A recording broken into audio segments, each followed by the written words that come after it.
മകൻ ഇസ്മാഈലിനെ ബലിയറുക്കുന്നതിന് ഇബ്രാഹിം നബിക്ക് അള്ളാഹുവിന്റെ കൽപ്പന വന്നപ്പോൾ ഇബ്രാഹിം നബി അലൈഹിസ്സലാം മകനോട് പറഞ്ഞു, യാ ബുനയ്യ ഇന്നി അറാ ഫിൽ മനാമി അന്നി അസ്ബഹു, എന്റെ പൊന്നുമോനെ, നിന്നെ ബലിയറുക്കണമെന്ന് ഞാൻ സ്വപ്നം കണ്ടിരിക്കുന്നു. ഫൻദുർ മാദാ തറാ, അതിനാൽ നിന്റെ അഭിപ്രായം പറയുക. ഖാല യാ അബതി ഫഅൽ മാ തുഅ്മർ സതജിദുനി ഇൻഷാ അല്ലാഹു മിനസ് സാബിരീൻ. ഇസ്മാഈൽ ഇബ്രാഹിം നബി അലൈഹിസ്സലാമയോട് പറഞ്ഞു, എന്റെ പൊന്നു പിതാവേ, താങ്കളോട് കൽപ്പിക്കപ്പെട്ടത് താങ്കൾ ചെയ്തു കൊള്ളുക. ക്ഷമാശീലരിൽ എന്നെ അങ്ങയ്ക്ക് കണ്ടെത്താൻ കഴിയും.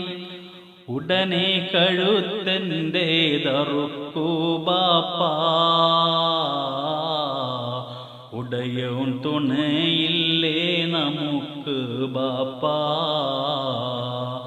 നേരം കളയാതെ അറുക്കൂ ബാപ്പാ, നേരെ പിടിവാൾ വെച്ചറുക്കൂ ബാപ്പാ, തക്ബീർ മുഴക്കിക്കൊണ്ടറുക്കൂ ബാപ്പാ, തൗഫീഖുടയോനാടടുക്കൂ ബാപ്പാ. ദുൽഹജ്ജ് 10 മിനാ താഴ്വരയിലേക്ക് ഇബ്രാഹിം നബി അലൈഹിസ്സലാം ഇസ്മായിലിനെ കൊണ്ടുവന്ന് മകന്റെ കഴുത്തിൽ കത്തിവെച്ചു. എത്ര ശ്രമിച്ചിട്ടും കണ്ടം മുറിയുന്നില്ല.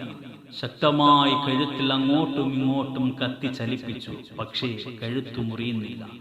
ദേഷ്യം വന്ന ഇബ്രാഹിം നബി അലൈഹിസ്സലാം അടുത്ത് കണ്ട പാറക്കല്ലിൽ ശക്തിയായി വെട്ടി പാറ 2 കഷണമായി.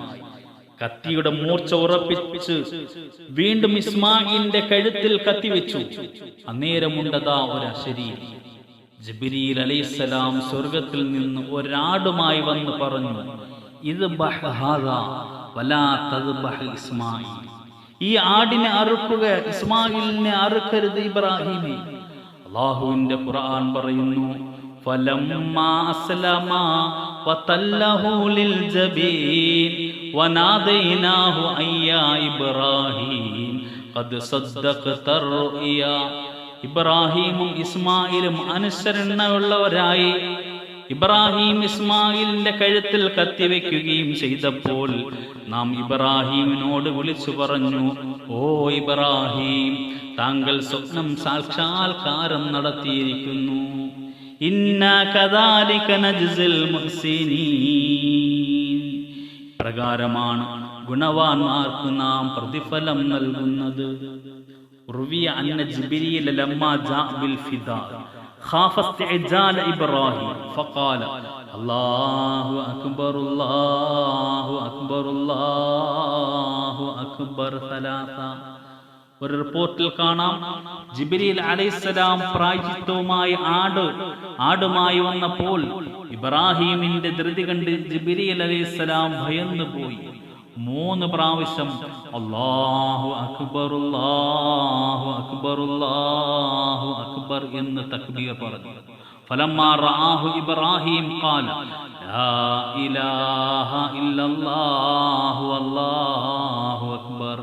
പ്രായശ്ചിത്തവുമായി വന്ന ജിബ്രീലിനെ ഇബ്രാഹിം നബി അലൈഹിസ്സലാം കണ്ടപ്പോൾ ലാ ഇലാഹ ഇല്ലല്ലാഹു അല്ലാഹു അക്ബർ എന്ന് ഇബ്രാഹിം നബി അലൈഹിസ്സലാം തക്ബീർ ചൊല്ലി. വലമ്മാ അലിമ ഇസ്മാഈൽ ബിൽ ഫിദാ ഖാല അല്ലാഹു അക്ബർ വലില്ലാഹിൽ ഹംദ്. ആടുമായി ജിബ്രീൽ അലൈഹിസ്സലാം വന്നത് ഇസ്മായിൽ അറിഞ്ഞപ്പോൾ ഇസ്മായിൽ അല്ലാഹു അക്ബർ വലില്ലാഹിൽ ഹംദ് എന്ന് പറഞ്ഞു. ഒരു വിശ്വാസി പെരുന്നാൾ ദിനം ചെയ്യുന്ന അമലുകളിൽ അള്ളാഹുവിന് ഏറ്റവും പ്രിയങ്കരമായത് ഉളഹിയ കർമ്മമാണ്. ഇന്നിവിടെ അറുക്കപ്പെടുന്ന മൃഗം നാളെ ഖബറിന്റെ അടുക്കൽ വരും. ഉളഹിയ നൽകിയവനെ മുതുകിൽ കയറ്റി മഹ്ശറിലേക്ക് കൊണ്ടുപോകും. റസൂലുള്ളാഹി സ്വല്ലല്ലാഹു അലൈഹി വസല്ലം പറയുന്നു, ദുൽഹജ്ജ് 10 ബലി പെരുന്നാൾ ദിനമാണ്. മൻ ഖറബ ഖുർബാൻ ഫീഹി ഫബി അവ്വലി ഖത്റത്തിൻ ഖുത്റത്ത് മിൻ ദമിഹി ഗഫറല്ലാഹു ലഹു ദുനൂബഹു വ ദുനൂബ ഇയാലിഹി.